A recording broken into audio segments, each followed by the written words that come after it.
Hello friends, bio world में आप सभी का स्वागत है। फ्रेंड्स, इस वीडियो में हम लोग फिजिक्स, केमिस्ट्री और बायोलॉजी तीनों से जो है बहुत ही इम्पोर्टेंट क्वेश्चंस देखने वाले हैं, जो कि आपके एग्जाम में बहुत ही इम्पोर्टेंट रोल प्ले करेगी। तो चलिए स्टार्ट करते हैं आज की वीडियो। पहला क्वेश्चन है, निम्नलिखित में से कौन परजीवी है। दोस्तों, आपको ऑप्शन देखने के बाद लगेगा ये तो सभी के सभी परजीवी है, लेकिन इसमें थोड़ा सा सोच के आपको आंसर करना है। देखिए, हेट्रोट्रोपिक न्यूट्रिशन के 3 टाइप्स होते हैं, जैसे कि परपोषण। हेट्रोट्रोपिक न्यूट्रिशन को हिंदी में परपोषण बोलते हैं। उनके 3 प्रकार होते हैं। पहला होता है मृतजीवी पोषण, दूसरा होता है परजीवी पोषण और तीसरा होता है प्राणी संपोषण। तो ये जो आपको अमीबा, मधुमक्खी और मनुष्य, ये तीनों की तीनों प्राणी संपोषण है। ठीक है, ये तीनों की तीनों प्राणी संपोषण है, जबकि जोंक जो है वो आपको परजीवी पोषण करते हैं। ठीक है, और इनको इंग्लिश में कैसे कैसे बोलते हैं, वो क्या बोलते हैं, पैरासाइटिक न्यूट्रिशन। ठीक है, तो राइट आंसर आपका क्या हो जाएगा, जोंक। अगर आप जोंक को देखे हैं तब तो जानते ही होंगे, अगर नहीं देखे तो मैं यहाँ पर डायग्राम में दिखा दे रहा हूँ। यही है आपका जोंक, जो कि पैरासाइटिक न्यूट्रिशन करते हैं, और इसका जो है हमारे चिकित्सा में बहुत ही पहले से इनका यूज किया गया है और इससे मदद लिया गया है। ये क्या करता है, ब्लड को सक कर लेता है। ठीक है, ये ब्लड को सक कर लेता है, तो शरीर के जिस हिस्सा में ब्लड क्लॉट होने की संभावना रहती है या ब्लड जमने लगती है, तो वहाँ पर जो है इनके द्वारा थेरेपी किया जाता है और सारे ब्लड को बाहर निकाल लिया जाता है। ठीक है, चलिए अब हम अगला क्वेश्चन की ओर बढ़ते हैं। अगला क्वेश्चन है, अमाशय खुलता है। अमाशय को क्या बोलते हैं दोस्तों, स्टोमैक बोलते हैं। स्टोमैक जहाँ खुलती है तो आप सभी सोचते होंगे कि डायरेक्ट स्मॉल इंटेस्टाइन में चली जाती है, तो स्मॉल इंटेस्टाइन में ही जाती है, लेकिन स्टोमैक और स्मॉल इंटेस्टाइन के बीच थोड़ी सी गैप होती है, जिसे हम ग्रहणी बोलते हैं। यहाँ पर आप देख सकते हैं ये वाला हिस्सा। ठीक है, इस वाले हिस्से को क्या बोला गया, ग्रहणी बोला गया। ग्रसनी मैं नहीं बोल रहा हूँ, ग्रहणी बोल रहा हूँ। ठीक है, ध्यान रखिएगा। चलिए मैं फिगर को वहीं पर सेट करके आ जा रहा हूँ, तब तक आप लोग ऑप्शन ढूंढिए कौन सा हो जाएगा आपका राइट आंसर। राइट आंसर कौन सा हो जाएगा, ग्रसनी ना, ग्रसनी या ग्रहणी, बिल्कुल ग्रहणी, ग्रसनी नहीं होगा। ठीक है, क्या हो जाएगा आपका राइट आंसर, सी हो जाएगा। चलिए तीसरा क्वेश्चन देखिए, तीसरा नंबर क्वेश्चन है, मनुष्य में मुख गुहा के बाद होता है। इसी फिगर का हम फिर सहारा लेकर के आपको बताएंगे। अगर आप जानते हैं तो आप कमेंट में आंसर कीजिए फास्ट, तब तक हम आपको डायग्राम के माध्यम से बताना चाह रहे हैं। देखिए, मुख गुहा को इंग्लिश में क्या बोलते हैं, बक्कल कैविटी बोलते हैं। ये हो गया आपका बक्कल कैविटी, और ऊपर में है नोज वाला चैम्बर जो होता है उसको बोलते हैं नोजल कैविटी। और उन दोनों का जो ज्वाइंट पॉइंट होता है, जहाँ से ओसोफाइगस यानी कि ग्रास नलिका शुरू होती है, उसके बीच वाले भाग को, यहाँ पर मध्य वाले भाग को क्या बोलते हैं, ग्रसनी बोलते हैं, जिसे इंग्लिश में फैरेंक्स बोलते हैं। ठीक है, ग्रसनी बोलते हैं, जिसे क्या बोलते हैं, फैरेंक्स बोलते हैं। चलिए आपके ऑप्शन क्या है वो अब दिखा दे रहा हूँ डायग्राम देखने के बाद। ठीक है, तो क्या हो जाएगा आपका, ग्रसनी हो जाएगी। ठीक है, ग्रास नली नहीं हो, ग्रास नली नीचे वाला हो गया। ठीक है, तो क्या हो जाएगा राइट आंसर आपका, ग्रसनी हो जाएगा। चलिए अगला क्वेश्चन देखते हैं। अगला क्वेश्चन है, जेजुनम किसका अंग है। दोस्तों, जेजुनम जो है आपको अगर लगे कि स्टोमैक का अंग है तो गलत हो जाएगा। ठीक है, स्टोमैक का 3 अंग है, कौन कौन सा बता सकते हैं, कार्डिक, फंडिक और पेलोरिक। ये तीनों के तीनों क्या हो गए, अमाशय यानी कि स्टोमैक के पार्ट। अब आते हैं कि ये जेजुनम किसका पार्ट है, तो आपको जो है याद होना चाहिए कि स्मॉल इंटेस्टाइन का भी 3 पार्ट होता है। याद आया, याद आया कि नहीं आया, स्मॉल इंटेस्टाइन का भी 3 पार्ट होता है, कौन कौन सा, ड्यूडेनम, जेजुनम और इलियम। 3 होते हैं ना, ड्यूडेनम, जेजुनम और इलियम। तो यहाँ पर कौन सा पूछा गया है, जेजुनम पूछा गया है, तो राइट आंसर क्या हो जाएगा आपका, जल्दी से बता दीजिए, क्या हो जाएगा, छोटी आंत। ठीक है, डी नंबर, बिल्कुल डी नंबर होगा। जिनने भी डी नंबर सेलेक्ट किया सबका राइट है। चलिए अगला है, कार्बोहाइड्रेट पाचक एंजाइम है। कार्बोहाइड्रेट का पाचन जो एंजाइम करता है वो होता है एमाइलेज। ठीक है, एमाइलेज। चलिए नेक्स्ट क्वेश्चन देखिए। टाइलिन मौजूद होता है। टाइलिन एक एंजाइम है जो स्टार्च को क्या करता है, माल्टोज में बदलता है ना। टाइलिन क्या काम करता है, स्टार्च को माल्टोज में बदलता है। और इनकी जो रिलैक्सेशन या स्रावित कहाँ से होती है, तो लार से होती है, सलाइवा से होती है। राइट आंसर क्या हो जाएगा आपका, डी हो जाएगा। लार, लार को क्या बोलते हैं, सलाइवा बोलते हैं, SALIVA, ठीक है, सलाइवा।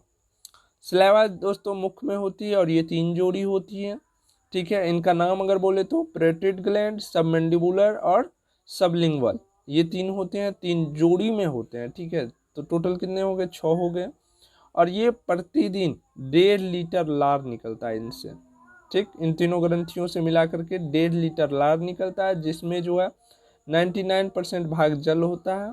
और अगर इस जल का आप नेचर देखिएगा तो वो क्षारीय प्रवृत्ति का हो जाएगा, ठीक है। क्या हो जाएगा, क्षारीय तरल पदार्थ, क्योंकि यहाँ पर 99% हिस्सा तो जल ही है, तो तरल तो होगा ही, है ना। चलिए अगला देखिए। अगला क्वेश्चन है, वसा पाचक एंजाइम है। वसा पाचक फैट पर कौन सा एंजाइम वर्क करता है, दोस्तों ये आपको बताना है, ठीक। ये आपको ये बताना है, मैं होमवर्क दिए जा रहा हूँ, आप लोग जरूर कमेंट में आंसर कीजिएगा। जिनको पता हो, जिनको नहीं पता हो तो प्लीज़ आप जो है पूछ लीजिएगा कि सर इसका आंसर क्या होता है, ताकि आपको पता चल जाए, ठीक है। चलिए अगला क्वेश्चन देखिए। अगला क्वेश्चन है, लोहा पाया जाता है। लोहा पाया जाता है यकृत में भी, लोहा यानी कि Fe आयरन, ठीक। Fe यकृत में भी पाया जाता है, मांस में भी पाया जाता है, मछली में भी पाया जाता है। तो राइट आंसर क्या हो जाएगा आपका, ऑल हो जाएगा। यहाँ पर टाइलिन नहीं होना चाहिए, ऑल होना चाहिए ऑप्शन में। तो राइट आंसर आपका ऑल हो जाएगा, ठीक है। चलिए नेक्स्ट क्वेश्चन है, प्रकाश संश्लेषण में किन पदार्थों की उत्पत्ति होती है। प्रकाश संश्लेषण में किन पदार्थों की उत्पत्ति होती है, ये आपको पूरी तरह से पता होगी। ग्लूकोज और ऑक्सीजन की, ठीक है। और ऑक्सीजन जो है बाय प्रोडक्ट के रूप में बाहर आते हैं। याद रखिएगा, ऑक्सीजन किस रूप में हमें मिलती है, बाय प्रोडक्ट के रूप में, ठीक है दोस्तों। तो राइट आंसर हो जाएगा आपका डी। और फ्रेंड्स अब जो है हम लोग फिजिक्स के पार्ट को देखेंगे। फिजिक्स के पार्ट को इसलिए देखेंगे क्योंकि आपके बिहार पैरामेडिकल में केवल 25 क्वेश्चन ही साइंस से पूछे जाते हैं, जिसमें फिजिक्स, केमिस्ट्री और बायोलॉजी तीनों मिला के रहते हैं। तो उन्हीं के लिए जो है हम बराबर टेस्ट लेते रहते हैं। जितने भी मेरे पेड स्टूडेंट हैं जिनको 2021 में पैरामेडिकल करनी है, तो उनके लिए ये टेस्ट के रूप में लिया गया था, जो आपके समक्ष भी इन क्वेश्चन को मैंने रखा। तो बताइए आप लोगों से कितना क्वेश्चंस बन रहा है। चलिए हम फिजिक्स पार्ट को देखते हैं। अगला क्वेश्चन है, घड़ी में चाबी देने का उद्देश्य उसमें ऊर्जा का भंडारण करना। यह ऊर्जा है। देखिए जब ऊर्जा का भंडारण किया जा रहा है तो कौन सा ऊर्जा होगा, बिल्कुल स्थितिज ऊर्जा होगा। तो राइट आंसर क्या हो जाएगा आपका, सी हो जाएगा, ठीक है। चलिए अगला क्वेश्चन देखिए। अगला क्वेश्चन, किसी वस्तु का भार अधिकतम होता है। किसी वस्तु का भार जो होता है वो निर्वात में सबसे अधिक होती है। और आपको पता होनी चाहिए कि साउंड की गति शून्य जो है वो किस में होती है, निर्वात में होती है, ठीक है। ये भी याद रखना है। चलिए अगला क्वेश्चन देखिए। अगला क्वेश्चन है, गैस के अणुओं की गतिज ऊर्जा किस ताप पर शून्य होती है। गैस के अणुओं की जो गतिज ऊर्जा होती है वो किस टेम्परेचर पे आकर के शून्य हो जाती है, -273 डिग्री सेल्सियस। -273 डिग्री सेल्सियस को केल्विन में कितना होता है, ये आप हमें बताइएगा, ठीक है। ये केल्विन में कितना होगा ये आप हमें बताइएगा। 13 नंबर क्वेश्चन का होमवर्क जरूर कीजिएगा, अगर ना हो तो पूछ भी जरूर लीजिएगा। चलिए अगला क्वेश्चन देखते हैं। अगला क्वेश्चन है, निम्नलिखित में से कौन सी राशि ऐसी है जो 2 राशियों का गुणनफल होते हुए भी अदिश है, ठीक है। निम्नलिखित में से कौन सी ऐसी राशि है जो सदिश का गुणनफल होते हुए भी अदिश है, ठीक है। बता सकते हैं आप लोग, बताइए बताइए बताइए। कार्य, कार्य का क्या होता है, बल गुना विस्थापन होता है, ठीक है। कार्य क्या होता है, बल गुना विस्थापन होता है। लेकिन कार्य सदिश राशि है या अदिश राशि है, ये एक अदिश राशि है, ठीक है। तो राइट आंसर क्या हो जाएगा आपका, डी नंबर हो जाएगा। और कार्य यानी कि W बराबर क्या होता है सभी लोग जानते होंगे, F इंटू एस। ठीक है, फॉर्मूला याद रखिएगा ताकि बहुत सारा क्वेश्चन आपसे बन जाएगा। और ये अदिश राशि होती है। इसकी विमा अगर देखें तो विमा भी लिखना चाहेंगे आप लोग, कार्य की विमा लिखना चाहेंगे ML2, ये ऊपर में 2 है, ठीक है, और T पर पावर -2, ये होती है इसकी बीमा। ये एक अदिश राशि है, याद रखिएगा। चलिए अगला क्वेश्चन देखिए। अगला क्वेश्चन है, निम्नलिखित में से कौन कार्य का मात्रक है। यहाँ पर आपको कार्य यानी कि वर्क का मात्रक ज्ञात करना है। वर्क बराबर क्या होता है, F इंटू एस। ठीक है, F क्या है, फोर्स है, और S क्या है, विस्थापन है। बल गुना विस्थापन को क्या बोलते हैं, हम कार्य बोलते हैं। कार्य का ऐसे मात्रक सभी को पता है, जूल होती है, तो बी नंबर तो पहले ही हो जाएगा। उसके बाद 2 और ऑप्शन दिया हुआ है, थोड़ा सा उस पर हम चर्चा करेंगे। ठीक है, अगर कार्य को आप CGS मात्रक में देखते हैं, कार्य को CGS मात्रक में देखते हैं तो क्या हो जाता है, ये अर्ग या डाइन सेंटीमीटर होती है, अर्ग। ठीक है, तो याद रखिएगा कार्य का CGS मात्रक अर्ग होता है, और 1 जूल बराबर 10⁻7 अर्ग होता है। ठीक, तो आपको क्या हो गया, ए नंबर का भी ऑप्शन मिल गया। अब तीसरा बचा वाट इंटू सेकेंड। ठीक है, वाट इंटू सेकेंड। तो आपको जो है, जब आप शक्ति पढ़ रहे होंगे, पावर, तो वहां पर देखते होंगे कि 1 वाट बराबर कितनी होती है, 1 जूल पर सेकेंड होती है, 1 जूल पर सेकेंड। ठीक है, और यहां से अगर जूल को आप निकालिएगा तो क्या हो जाएगा, वाट इंटू सेकेंड हो जाएगा। अगर जूल को निकालिएगा तो ये गुना में, ये बट्टे में आकर के गुना हो जाएगा। तो इस प्रकार से आपका ऑप्शन सी भी हो जाएगा। तो राइट आंसर क्या हो जाएगा आपका, डी हो जाएगा, ऑल के ऑल। ठीक है, समझा दोस्तों आपने। चलिए, इसको नहीं समझा क्या, चलिए इसको हम बता दे रहे हैं। सिर्फ गुना करना है, इधर ला करके थोड़ा सा एक स्टेप नीचे जाना होगा हमको। इस बट्टे को इसमें ला करके गुना कर दीजिए, तो वाट इंटू में सेकेंड बराबर क्या हो जाएगा, जूल हो जाएगा। ठीक है, तो जूल तो कार्य का मात्रक होता ही होता है, सभी लोग जानते हैं। तो वाट सेकेंड भी हो गया। तो राइट आंसर क्या हो गया आपके, डी हो गया। चलिए अगला क्वेश्चन देखते हैं। अगला क्वेश्चन, निम्नलिखित में से कौन शक्ति का मात्रक है। अब आपको शक्ति का मात्रक ज्ञात करना है। शक्ति का मात्रक अभी हमने बताया क्या क्या सा होता है, जूल पर सेकेंड होता है, ऐसा मात्रक। जूल पर सेकेंड दिया हुआ है, जूल पर सेकेंड नहीं दिया हुआ है तो कोई दिक्कत नहीं। आपको अर्ग तो दिया हुआ ना, अर्ग प्रति सेकेंड। इसका CGS मात्रक जो होता है, किसका, पावर यानी कि शक्ति का CGS मात्रक जो होता है वो अर्ग प्रति सेकेंड होता है। तो पहला तो आपको यही मिल गया। ठीक है, चलिए भाई रुक जाओ, बी हो गया अर्ग प्रति सेकेंड। और वाट जो होती है पावर की मात्रा होती है, तो यहाँ पर ये हो गया। ठीक है, और एक अश्व शक्ति यानी कि HP बराबर कितना होता है, 746 वाट होती है। तो अश्व शक्ति भी इसी का मात्रक हो गया। ठीक है, तो राइट आंसर क्या हो जाएगा आपका, डी हो जाएगा।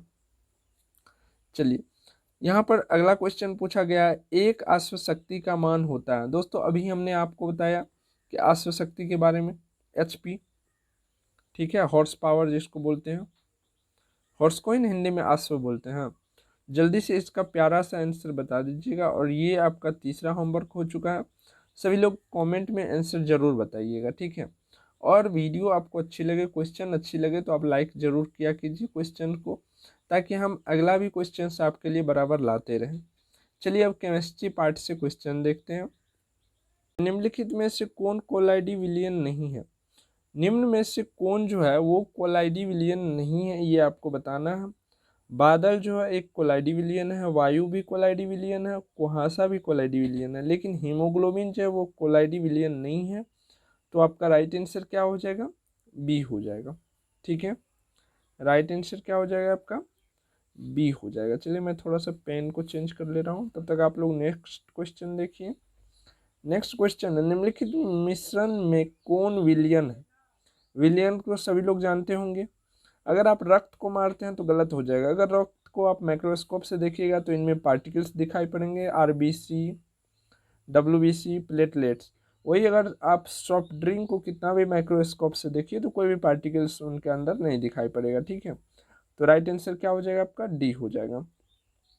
चलिए नेक्स्ट देखिए, नेक्स्ट है निलंबन। निलंबन को इंग्लिश में क्या बोलते हैं, सस्पेंशन बोलते हैं।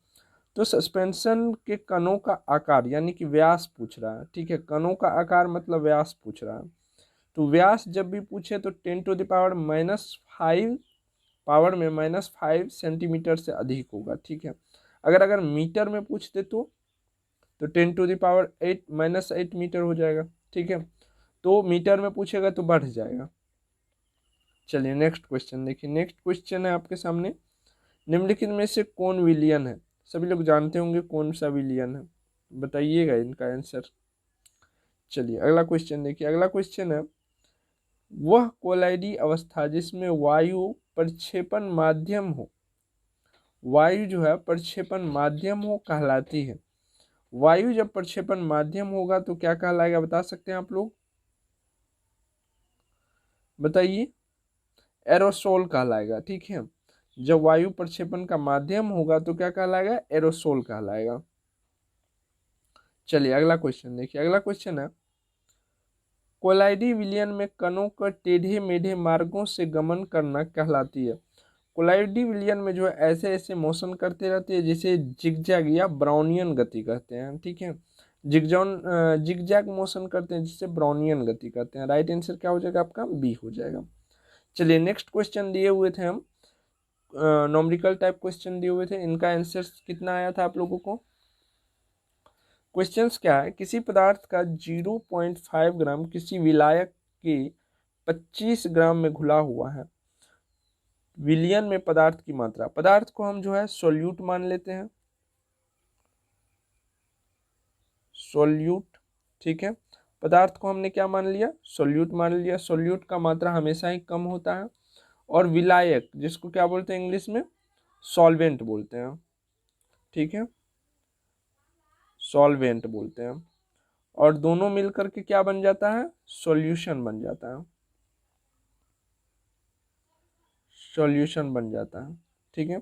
सॉल्यूट आपका कितना दिया हुआ है, 0.5 ग्राम। सॉल्वेंट कितना दिया हुआ है, 25 ग्राम। तो आपका जो है सॉल्यूशन कितना हो जाएगा, बता सकते हैं, 25.25 ग्राम, ठीक है। अब चलिए, अब क्या निकालना है हमको, सोल्यूट निकालना है, ठीक है। उसकी भी प्रतिशत मात्रा में, तो मास परसेंट ऑफ सोल्यूट निकालेंगे हम, ठीक। फॉर्मूला होती है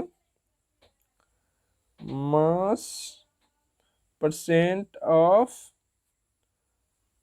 सोल्यूट। इसके लिए कौन सा फॉर्मूला हम यूज करते हैं, मास ऑफ सोल्यूट और बट्टे में सॉल्यूशन। एम दे देते हैं मास का, मास ऑफ SOLUT सोल्यूट बट्टे सॉल्यूशन, TION सॉल्यूशन, और गुना में 100, क्योंकि हमें प्रतिशत में पूछा गया, और प्रतिशत में जब भी पूछा गया तो हमें गुना में 100 करके प्रतिशत में देना होगा उनको। तो चलिए इस पर अगर आप बैठा दीजिएगा तो आपके सामने आंसर आ जाएगा। चलिए सोल्यूट कितना आपका 0.5 ग्राम है, और जो है आपका सॉल्यूशन कितना है 25.5 ग्राम, और गुना में 100 कर दीजिए। देखिए इसका कैलकुलेशन कीजिए तो आप लोग फटाफट कैलकुलेशन कीजिए, आ जानी चाहिए आंसर, कैलकुलेशन कीजिए। ये जीरो, ये पॉइंट कैंसिल हो जाएगा, तो आपको बच गया 5 से कट कर दीजिए, 5 अंक का 5, 5 से 25 और 5 अंक का 5, तो आपको आ जाएगा 100/51। 100/51 जब कीजिएगा तो आपको देखिए कितना आंसर आ जाएगा, ठीक है। क्या आ गया है 100/51। 51 अगर 50 रहता तो 2 हो जाता, 51 है तो 2 बार तो पूरा नहीं लगेगा, तो कुछ कम लगेगा। तो 1.9 के ऑप्शन जाएगा। देखिए यहाँ पर है ऑप्शन, बिल्कुल ऑप्शन है 1.96, तो यही हो जाएगा। ठीक, राइट आंसर क्या हो जाएगा आपका, ए हो जाएगा। चलिए नेक्स्ट क्वेश्चन देखिए। किसी विलयन के 125 ग्राम में किसी पदार्थ का 29.2 ग्राम घुला हुआ है, इस विलयन का सांद्रण क्या होगा। यहाँ पर पदार्थ जो दिया हुआ है वो आप समझ लीजिए कोई भी पदार्थ है, ठीक है। तो आपको क्या करना है, उसकी सांद्रण ज्ञात करना है, विलयन का सांद्रण ज्ञात करना है। तो विलयन के सांद्रण के फॉर्मूला आता है, लिख लीजिएगा।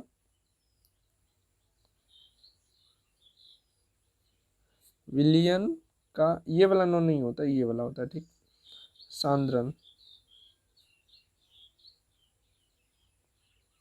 बराबर क्या होता है, विलयन का सांद्रण बराबर पदार्थ का द्रव्यमान, ठीक है, पदार्थ का द्रव्यमान और बट्टे में विलयन का द्रव्यमान, ठीक है, विलयन का द्रव्यमान और गुना में 100, क्योंकि प्रतिशत में देना है आपको तो गुना 100 करना ही पड़ेगा। तो चलिए इसी फॉर्मूला पे आप बैठा दीजिए, मान पुट कर दीजिए। पदार्थ का द्रव्यमान क्या है 29.2 ग्राम, और यहाँ पर जो है विलयन का द्रव्यमान कितना है 125 ग्राम। तो ग्राम हम इसलिए नहीं लिखे क्योंकि ऊपर भी ग्राम नीचे भी ग्राम, तो कैंसिल तो हो ही जाएगा। और यहाँ पर गुना में 100, तो ये पॉइंट हटाने के लिए एक जीरो को हम यहाँ से हटा देंगे, तो क्या हो जाएगा 29 20 बट्टे में 125। इनका अगर आप कैलकुलेशन कीजिएगा तो समथिंग आपको 23.36 के अप्रोक्सीमेट आ जाएगा, ठीक है। तो आपका राइट आंसर क्या हो गया, ए नंबर हो गया। तो फ्रेंड्स ये सारे के सारे क्वेश्चंस जो है बिहार पैरामेडिकल 2021 के लिए जो पेड स्टूडेंट हैं उनके टेस्ट का है। और जो स्टूडेंट टेस्ट दिए हैं तो वो देखिए कि अगर ये सवाल बन गया तो बहुत अच्छी बात है, नहीं बनी है तो कहाँ आपसे मिस्टेक्स हुई थी। और जो भी स्टूडेंट्स चाहते हैं कि पेड कोर्स ले तो बिल्कुल आप ले सकते हैं, इस दिए गए व्हाट्सएप नंबर पे आप मैसेज करके सारी जानकारी आप ले सकते हो। न्यू बैच बार बार स्टार्ट होती ही रहती है, तो आप जब चाहे ज्वाइन कर सकते हो। जो भी चैप्टर आपको छूटेगा तो वो आपको एक्स्ट्रा क्लास दे करके मैनेज कर दिया जाएगा, ठीक है दोस्तों। तो मिलते हैं आपको नेक्स्ट वीडियो में।